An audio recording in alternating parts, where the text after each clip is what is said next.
Welcome to another new video. আমাদের প্রত্যয় coaching centre থেকে যে 7 জন 2024 সালে এসএসসি জিডিতে সিলেক্টেড হয়েছে তার মধ্যে একজন পরিমল ঘোষ। কনগ্রাচুলেশনস পরিমল।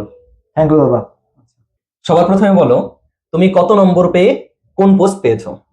আমি এসএসসি জিডি 2024-এ 122 নম্বর পেয়ে সিআইএসএফ পোস্ট পেয়েছি। আচ্ছা, খুব ভালো।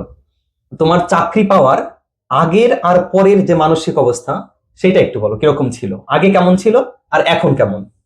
চাকরি পাওয়ার আগে মনে হতো যে না, চাকরি পাওয়াটা অনেক কঠিন, কিভাবে এটা পাওয়া যায়, মানে অনেক অত্যন্ত টেনশন হতো চাকরি পাওয়াটা কি আদৌ সম্ভব। এখন চাকরি পাওয়ার পরে অনেকটা বেটার ফিল হচ্ছে, পরিবার খুশি, আমি নিজেও অত্যন্ত খুশি। আচ্ছা, যে এই যে এসএসসি জিডি যে সিআইএসএফ, তাই তো? এই সিআইএসএফ পোস্ট যেটা পেয়েছো, তোমার কি এটা ড্রিম পোস্ট ছিল নাকি? না, এটা আমার ড্রিম পোস্ট ছিল। প্রত্যেকটা সফল ব্যক্তির পেছনে কারো না কারো অবদান থাকেই, সেটা কম হতে পারে বেশি হতে পারে। তো তোমার এই যে সফলতা, এই সফলতার পেছনে কার কার কতটুকু অবদান আছে? এই সফলতার পিছনে বলতে গেলে সর্বপ্রথম আসে আমার মা বাবার অবদান। তারপরে ওনারা আমাকে কোচিং সেন্টারে ভর্তি করে, বাপ্পাদা কোচিং সেন্টারে।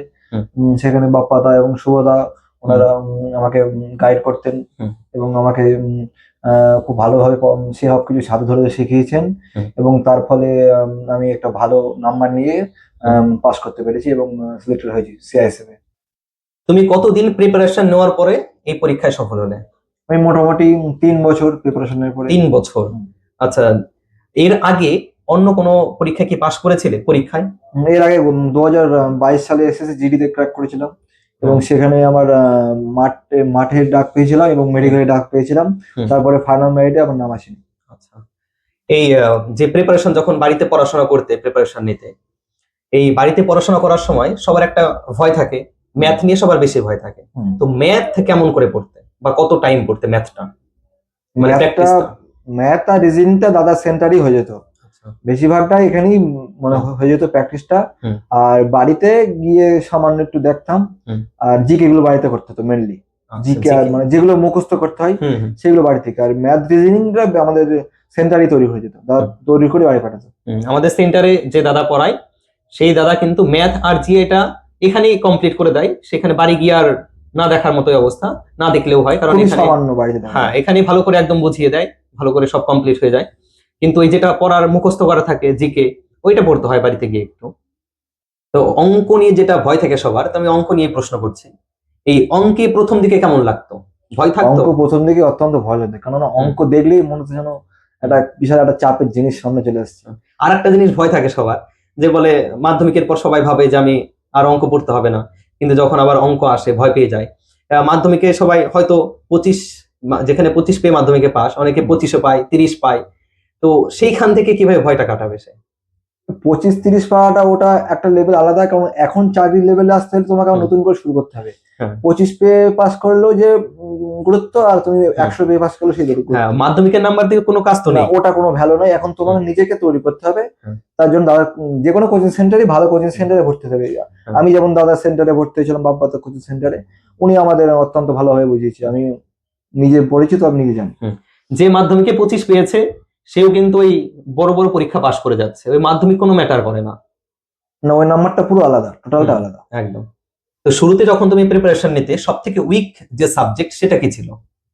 সেটা ছিল ম্যাথ। ম্যাথ। তো ম্যাথে কত পেয়েছো? ম্যাথে পেয়েছি আমি 36।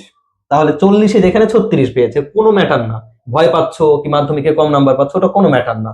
এই যেমন প্রথমে শুরুতে অঙ্কে ভয় পেত, এখন সেখানে অঙ্কে 40-এ 36 পেয়েছে, দারুণ নাম। তো এই ম্যাথ গেল, এরপরে যে আছে জিআই কত পেয়েছো? জিআই আমি 40-এ 40 পেয়েছি। সাবাস, মানে 40 একদম 40, তাই তো? আর যেটা রয়েছে জিকে, জিকে তে একটু কম হয়েছে, জিকে তে 10 পেয়েছিলাম। হ্যাঁ, জিকে তে একটু সবার কম বেশি হয়, ওটা জিকে একটু কমন পেয়েছিলাম না। হ্যাঁ, ও জিকে কম বেশি হয়। আর আরেকটা যেটা আছে, কারো ইংলিশ থাকে কারো হিন্দি থাকে। না, আমার হিন্দি চুজ করেছি। হ্যাঁ, হিন্দিতে কত ছিল? হিন্দিতে হয়েছিল 32। আচ্ছা, সব মিলিয়ে 122। পরীক্ষার যে সিবিটি এক্সামটা হয়, যেটা কম্পিউটার বেস, সেই পরীক্ষাটা কোথায় পড়েছিল? সেটা পড়েছিল কলকাতা। আচ্ছা, টিসিএস এ। এরপরে যে মাঠ, সেই মাঠটা কোথায় পড়েছিল? মাঠ পড়েছিল আমার রায়গঞ্জে, উত্তর দিনাজপুর। আর মাঠের কতদিন পর মেডিকেল হয়েছিল?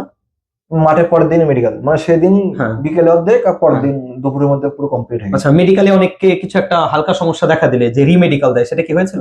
না, আমি ডাইরেক্ট ফিট হয়েছিলাম। আচ্ছা, অনেক একটা ভয় থাকে রিমেডিকেল দিলে, তো এই রিমেডিকেল দেওয়ার পরে কতটা চান্স থাকে? মোটামুটি 60-40 60-40। ফেভার।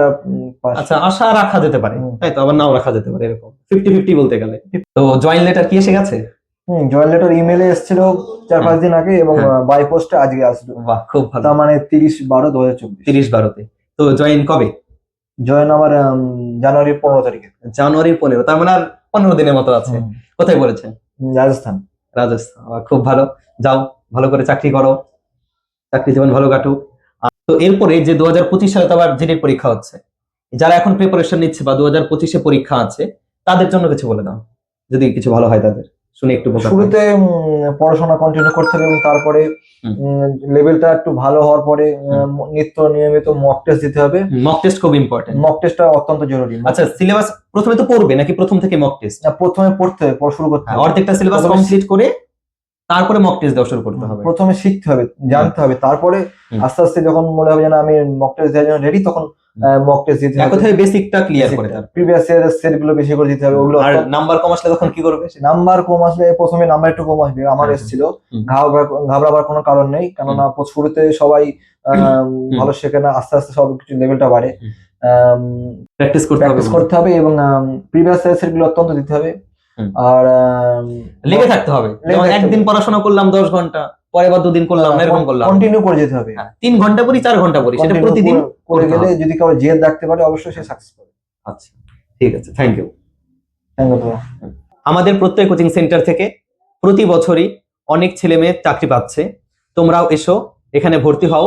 আমাদের সেন্টারের স্থান কৃষ্ণনগর চামটা আইটিআই কলেজের ঠিক পাশে। তোমরা কৃষ্ণনগর থেকে বা কৃষ্ণনগর স্টেশন থেকে হোক বা বাস স্ট্যান্ড থেকে হোক, সোজা যে নবদ্বীপ যাওয়ার যে রাস্তা, সেই রাস্তায় পড়বে চামটা। এছাড়া এইখানে ক্লাস 9 এবং 10-এর সমস্ত সাবজেক্ট পড়ানো হয়। প্রত্যেকটা সাবজেক্টের জন্য রয়েছে আলাদা আলাদা টিচার। তোমরা কন্ট্যাক্ট নাম্বার স্ক্রিনের উপরে পেয়ে যাবে। Thank you.